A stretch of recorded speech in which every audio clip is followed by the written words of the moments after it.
এই, তুই যদি এই ঘটনার কথা রাজুকে অথবা অন্য কাউকে বলে দিস, তাহলে ওকে কিন্তু আমি একেবারেই ঘাড় মোটকে খেয়ে ফেলবো।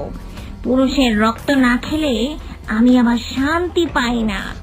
আর সেই পুরুষটা যদি পছন্দের কেউ হয়, তাহলে তো কোনো কথাই নেই। তোর রাজুকে আমার খুব পছন্দ হয়েছে। ওকে এভাবে কষ্ট দিও না, আমি আর সইতে পারছি না। দরদ দেখে গা জ্বলে যায়। রাজুকে নিয়ে আমার সামনে বেশি আদিক্ষেতা করবি না বলে দিলাম, তাহলে কিন্তু আরো বেশি করে রক্ত খাবো। না না, অল্প করেই খেও, যাতে আমার রাজু